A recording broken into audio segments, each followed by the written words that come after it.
Aqualad, also known as Tony. Rich, tell us about this packaging. Nice packet. Shit on me. Mostly plastic, a little bit card, fully sealed. I mean, it's a big step from the regular card back of the smaller figures. Right, that's a 4-inch figure, and this is a full 6-inch figure here. What also seems to come with like a lot of like play set area. Yeah. There's more of it has like a figure stand and different accessories that come along with it too. On the back, what is it saying about his bio here? Is this the cartoon bio? Yeah, this is the cartoon bio. The cartoon. What is his name here? It's Calderam. Okay. Yeah, this intro I think is actually really unique. I like both the comic book and the cartoon background story for Aqualad. It's a shame though he probably doesn't exist in the current DC universe anymore. At least he hasn't shown in action. Yeah, he hasn't shown up yet. At least we're not sure what's going to happen. So that's it. But the packaging's pretty simple. We're just going to open them up now. Okay, so here's Aqualad outside of the packaging with all of his accessories. Rich, take it away. Okay, here, as we say, we have Aqualad. Now, you get a little play set stand for him that has this neat little water thing where his water swords can attach to.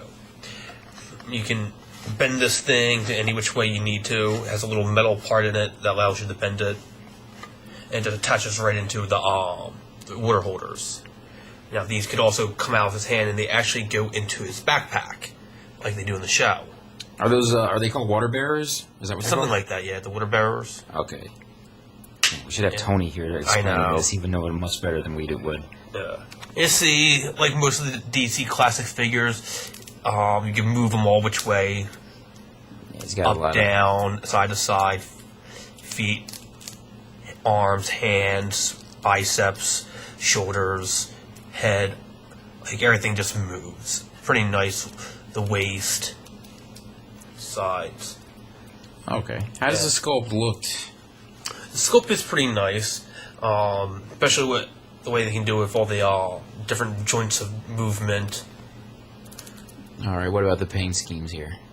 The paint's pretty nice. You don't see much marks on it. The dark blue.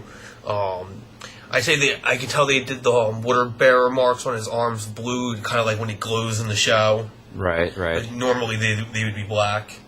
Okay. What about the sides here, the gills? Do these gills look decent looking? Because I can see they're just drawn on there. Yeah, well, for what they could do with it, I mean, unless they like actually edged it into it. Yeah. Okay. What about his face here? You get a good look at his face. Yeah. What do you think of that? The face is pretty nice. It looks a little oriental, but... All right, so he has some Asian look to it. Yeah. Does he have blue eyes? Green.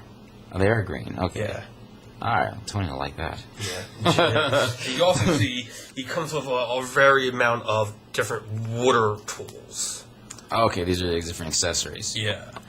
He has like different swords, hammers, like most things that he can make for attacks. Okay.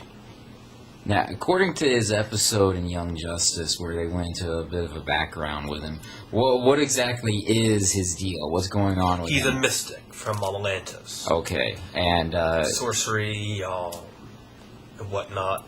But didn't he drop out to be Aquaman's protege? So now he's studying under the King of Atlantis right now, basically. Yeah, so, and his powers are very similar to Avatar: The Last Airbender's water-bending abilities. Only he can actually... This guy's abilities are more like he can use these as like offensive weapons rather than using them as like big tides of water that generally a lot of the waterbenders use. Although they like got very creative. Yeah, they got really creative. Yeah, like Mara, the way Mara uses her abilities at this point. I think the figure does look really nice.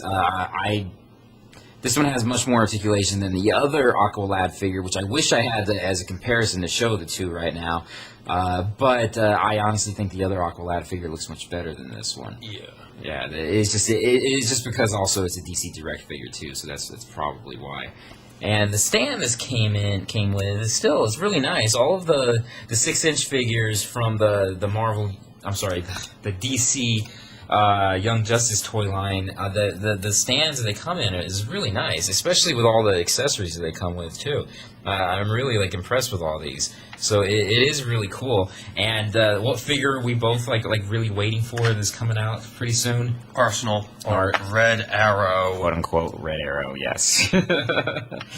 Yes, that's the figure we're both really waiting for. And our friend Brian is probably looking forward to it. And a Miss Martian. A fucking Miss Martian figure. Yes, we really want Miss Martian. Jeez, it's like there's never been one made, and we really thought there may have been one made for 52, for the 52 toy line that came out, but it's never done. Oh, well. That's it. This figure's really nice. It should be out in most stores, although it took us a while to find this one. We went to, how many Targets before we finally found it? It was 3 Targets? I think it's been about 5 months of looking for the figure since the first toy line came out. Yeah, that's so all true. we've been finding are these two. That's true. Rob. This one, yeah. no one. Yeah, no one really wants. No one really wants Artemis. All right, that's it for this figure.